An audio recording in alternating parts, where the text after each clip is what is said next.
आज धामरठारे बोईत बंदन कार्यक्रम में साधव पुओ मानकु स्वागत करने सहित मां धामराई मंदिर में पूजार्चना कले ओडिया सरकार माननीय उपमुख्यमंत्री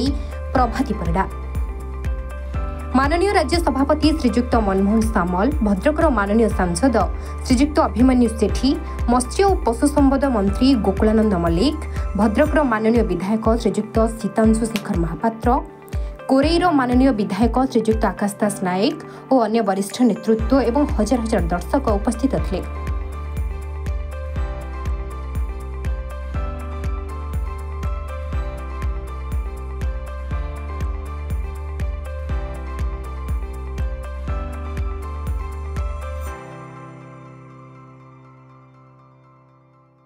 मत्स्य और पशु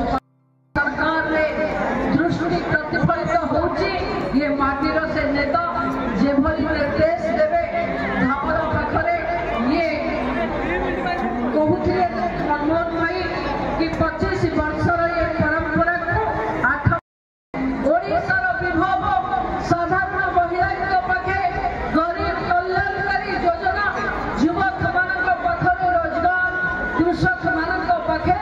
चाष को भल दर किणवा सरकार आगे चली जमी आपण मैंने शुणुले शुभद्रा योजनार 60 लाख ऊर्ध्व मान पाखे अर्थ राशि पहुंचाइबार ये सरकार सफल हो। गाँव गरीब गाँव युवक गाँव महिला गाँव व्यवसायी आज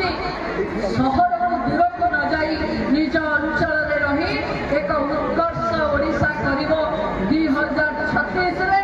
विकसित ओडिशार स्वप्न आमे देखिछे। ओडिशा सबुठु नौ वाणिज्य रे सबुठु आगरे थिला। तार परंपरा को बजाय रखिबा पाई धामरा बंदर रे चांदबाली एवं धामरा दुई बंदर पुराना थिला ताको मिसई आपण माने धामरा बंदर जाको माछ बंदर आख्या दिया जाइछि जे आपण को व्यवसाय वाणिज्य एवं जनजीवन एक प्रमुख केन्द्र स्थली अच्छी से भली बंदर को आपण माने आज लोकारण्य करी प्रमाण करुचंती जे आम पूर्वपुरुषंकर ख्याति यश ऐतिह्य वाणिज्य परंपरा संस्कृति को पुणी पुनर्जीवित करने ये ओडिशा जहाँ को मुख्यमंत्री मोहन चरण माझी नेतृत्व में एक उत्कर्ष ओडिशा एवं विकसित ओडिशा करने आम प्रयास करुचु। आपण माने सेथिरे समस्ते सामिल है ये कार्यक्रम को सफल करुचंती। बंधु माने आपण माने जानिचंती राज्य रे गोटे सरकार परिवर्तन वाणिज्य करने सुदूर सुमित्रा जावा मालदीव परी दुस्साहसिक जल यात्रा करुले सबकि हाथ मुठा पाखे पहुंची सारी व्यवस्था करूँ सब्सिडी व्यवस्था करूँ एवं विशेषकर महिला जो मैंने दीर्घ मियादी सूत्र में माछ चाष करुँच पोखरी खोलुंट सरकार 50% पर्यंत सब्सिडी व्यवस्था कर निश्चित भाव ओडिशा को समृद्ध करिबार गोटे प्रमुख भूमिका ग्रहण करिछि। किंतु आपण मानकु निवेदन करबा को चाहिबी ए माटीर जो गर्व गौरव रहिछि ए माटीर जो अहंग रहिछि ए माटीर जो सम्मान रहिछि समिति बदलाइबो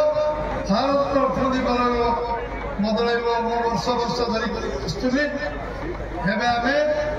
10,000 एकड़ जमी लैंड एक्विजिशन फर्स्ट फेज रे करू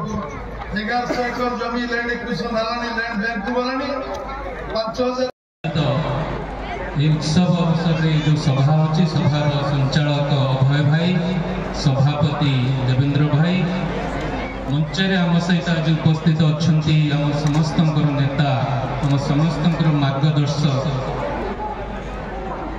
ओडिशार बीजेपी राज्यर सभापति सम्मानीय माननीय श्रीजुक्त मनमोहन सामल महोदय मंच आम सहित उपस्थित थे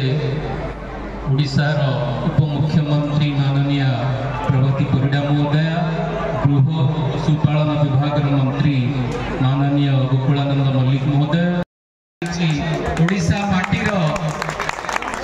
संतान एवं भौणी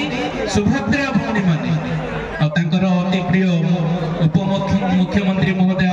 एठार उपस्थित थे जहां माध्यम ओडिशार सरकार आपण मान पाखरे आज पर्यंत 60 लाख रु अधिक माँ भौणी खाता अर्थ राशि पहुंची पार्ची आपण मान समस्त को धन्यवाद जनाऊँ कृतज्ञता जनाऊँ एवं आपण मानकर आशीर्वाद आहुरी बलवत्तर हो। भारतीय जनता पार्टी जो लक्ष्य नहीं कि ओडिशा रे आपण माने भारतीय जनता पार्टी को दायित्व देइछंती निश्चित भाव रे आपणकर से भरोसा टूटिबो नाही ए दृढ़ोक्ति मु करबा चाहूँ। लड़ाई आज ओडिशा रे भारतीय जनता पार्टी को सरकार को आनी से असुविधा को आम स्मरण करबा। पुरातन प्राचीन ऐतिहासिक नौ वाणिज्य आमर परंपरार प्रतीक ये माटी हूँ ऐतिहासिक माटी ये माटी निश्चित भाव में ओडिशा को समृद्ध कर प्रमुख भूमिका ग्रहण करिछि। भद्रकरू पुनील कुमार सामंत का रिपोर्ट, राजधानी रिपोर्टर।